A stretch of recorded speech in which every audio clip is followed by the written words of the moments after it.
Good morning and welcome to a beautifully rainy grey Chester. Yes, we did not go over the bank and into the Dee yesterday. In fact, we did, however, move the boat. We moved across the basin so that we were on hard standing and not mud. Yeah, because the water was lapping over the side and it was making a mess. But we've gone down 3 inches. At least 5 inches. So we're good. People in the basin, good. Everyone's good. Everyone's good. Except for we gotta move. We haven't got to, but it's about time we moved. We decided to move. Yesterday I went up and did a little bit of tourism and went to the Chester Cathedral and got to walk in the footsteps of Charles I, which means I'm hoping I don't further walk in those footsteps. Please let me keep my head, Your Majesty, and Parliament, for that matter.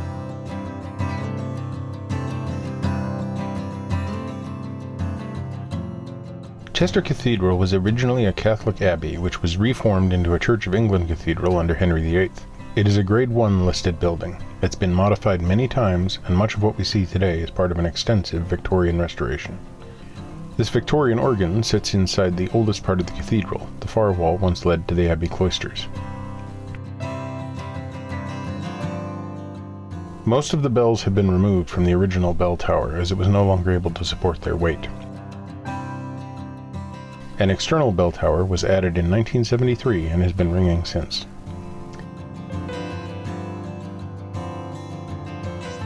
From the bell tower, you can actually go outside and see views around the city.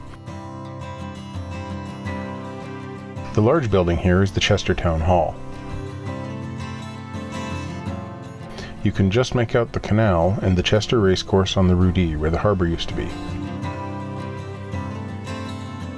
They are building a Lego model of the cathedral, and I paid £1 to add a brick to the model.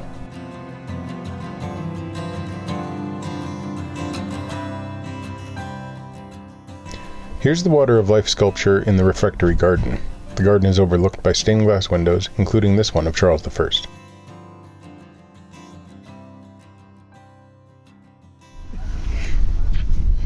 So today, sopping wet. Sopping wet. So if we record at the end of this cruise, prepare for us to be miserable and grumpy. Yeah. Because basically we've got 8 miles with no locks, so it's more or less a easy-ish 2.5 hour cruise, I think, to Ellesmere Port. Yeah. Is there a lock at the end that there we might go be. down? I'm not sure. Yeah, there's a basin by the museum, so we're aiming for the basin by the Waterways Museum. Yeah, between here and there's basically just some bridges. There's nothing in the way of actual impediments. We'll go a couple of miles with George and Joe walking, or maybe a couple hundred feet, and then they'll jump on board and we will cruise the rest of the way at speed. And well, not at speed, but at as much speed as we can muster. Faster than my walking pace. Apple says there's a 40 to 50% of chance of rain all day. It's raining now, but not heavy. Like, if it's like this, we can deal with it. But yeah, if it gets any heavier. I wish that phone was smarter. When it says there's a 40% chance of rain, and I'm being hit by rain, I get pissed. Yeah, we're not getting hit by rain. It's like... Anyway, we should go before there's... It is raining, that's what I'm saying. It's a 100% chance of rain. There is 0 chance of no rain. Anyway, let's go before, we get any wetter. On the phone. What? You tugged on the phone. Oh, sorry. It's alright. Let's just say sorry to them. Sorry. Alright, let's go. Alright.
We arrive at the National Waterways Museum in Ellesmere Port and discover that we've got 2 locks to go down to get to the moorings.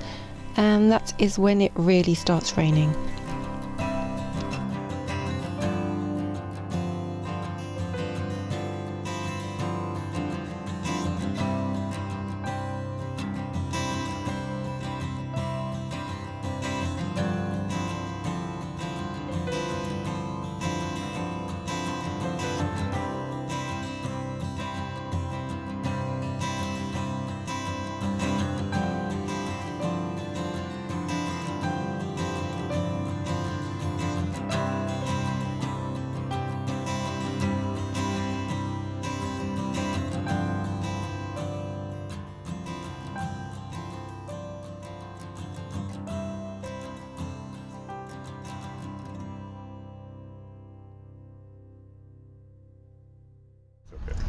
So as you can see from the sunshine, it's a different day today.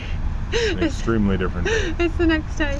We arrived and we were soaking wet. Like it was damp the whole way.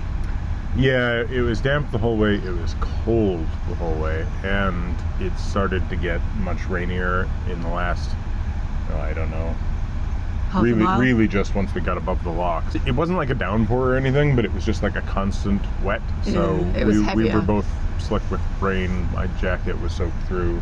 We knew we could moor like in the museum, but we didn't really understand that meant, well, I didn't understand that meant going down 2 locks. So we got to the basin, there was a mooring just outside and the guy was having trouble getting in there. And then there was a couple of moorings outside the museum entrance, but they were 48 hours and they were full. So I ran inside to the reception and they said you could come down 2 locks. So then I came out and then a volunteer started doing the locks. And I just assumed Michael knew what we were doing. And he's just standing on the back of the boat. I had no idea. I'm sitting there with like 40 people inside the cafe of the museum all staring at me. And I'm not really sure what we're doing. The guy starts lowering the locks. At first I thought it was a boater coming up. Raising the water. But at first I thought he was like a boater coming up. And then he opens the paddles and there's no boat. So... And bless him, he was like soaking wet as well. Yeah. Everybody was wet yesterday. Well, there's actually, I was going to say, there's actually 2 narrow locks and it's 2 wide locks, but we obviously could come through the 2 narrow locks. Yeah, actually, when we came through the bridge just above the museum, when you first get a view in, the first view I had was of the wide lock that has a barge wedged under its gate. So I was like, well, we're clearly not going down the wide lock. I didn't know there was also a set of narrow locks beside it. If you turned up and it wasn't raining, you'd work it out. But because it was raining, we were just like, what do we do? Yeah, and there was no walkway entrance. I couldn't get from the towpath to the lock without going through, well, I couldn't see. I couldn't without going through the shop, like the reception, and I had George with me, so in the end I was just like, come on George, we're going in. I don't know if you're allowed dogs in there, but he came through. Yeah. Yeah, so then we got down the 2 locks and we're surrounded by all this old, all these old brick buildings, the warehouses and everything. This was a major port. I guess this was actually the largest port in the area. And so, yeah, we came down with all this sort of history around us and the stones all slick and slippery. And then I had to come out the bottom lock and you have to do sort of a fairly quick 90-degree turn to get into one of these 3 channels, 2 of which are actually not really available for mooring. You have to come right out of the narrow lock, and I kept going straight and I kept getting closer and closer. Like there's this steam funnel from an old sunken boat. Oh, really? That's just sitting there hanging out in the water towards the marsh lock that goes on to the actual Manchester Ship Canal. And so there's this boat that's sunk and there's like the steam funnel sitting out there, and apparently it's been there for like 30 years, but I didn't know about it ahead of time. So I'm like, I have to keep driving forward until I look like I'm about to ram this thing and then rotate over. And I've walked the long way around, which is a long way around, and I get to this like big grass pontoon thing and I'm like, where's he going? Michael, come over here. Yeah. We're right at the end of the Shropshire Union now. We're at the junction with the Manchester Ship Canal, which then leads onto the Mersey. Yeah. So we got down here, got moored up, got tied up, and almost immediately the guy in front of us started talking to me. You have to pay for your mooring here, which is another debate as to whether we should moor here. The first night includes your museum entrance, but we're friends of the Canal River Trust, so that's included, and then it's £4 per night, so I went off to sort that out. Yeah, and while she goes off to sort that out, the fellow in front of me is telling me, I was like, oh, I'm kind of curious about how you go through the marsh lock and get onto the ship canal, and he's like, well, I can tell you, because we're about to go to Liverpool. So they went last night? Yeah, they went yesterday. Up to, across the Mersey? All the way across. They got a pilot who showed up about 45 minutes later than what they thought he was going to show up. So I sat out there for about 45 minutes, sopping wet while getting more wet, waiting to meet their pilot, so I could actually, get his name and everything, and begin a conversation with him about my own desire to take a trip across the Mersey. And he means his own, not our own. Yeah. My own desire to take the boat, with or without the wife and the dog, across the Mersey at some point. Yeah, so basically that led to an interesting conversation. So now I feel more confident that it's perfectly doable and totally fine, and the only thing that might actually be a problem is the ship canal itself, because I guess it's not really used anymore. It's infrequently used. So you have to pay to get the locks swung, and there's manning issues and stuff. So we'll see. At some point, we might do that. But for the moment, we definitely won't be. When we leave tomorrow or the next day, we'll be going back up to Chester and not onto the Mersey. But now we are going to go and have a look around the museum, because it looks huge. There's lots of kind of historic boats moored around, and we had been told that the Steam Dredger Perseverance was here, and because that used to work, well, I can't remember the full history, we did look it up, but at one point it worked on the Way and the Basingstoke, and we were kind of hinted that this boat, our boat, was named after the Steam Dredger Perseverance. So we were like, great, when we get to Ellesmere we can go and look at the National Waterways Museum and see this steam dredger. It's not here. Apparently it's been moved. There was a lot of sunken boats up in this basin up at the top there, and they all got moved about 18 months ago. So we're just going to go and find out if it's at all possible to actually go see it. But I was also warned that it's in a bit of a sorry state, because they don't have much money. Like, the whole place is run by volunteers. Yeah. So for all we know, it's on the bottom. We also have no idea if it actually is the inspiration for the name of this boat, because if it was just Perseverance, we'd say yes, that must be it. But it's Perseverance 1900, and there is no obvious connection whatsoever between either the year 1900 or the number 1900 to the steamboat Perseverance. So we got no idea, but it'd be kind of neat to see it. Yeah, we're going to go and ask if we get anyway. The option. Yeah. So let's go and explore while the sun's still out. Yeah.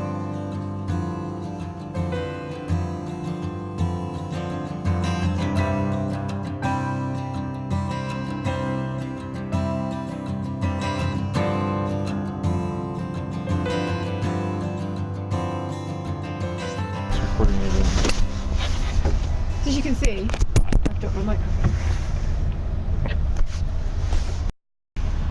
Are you blown out? No, that's okay.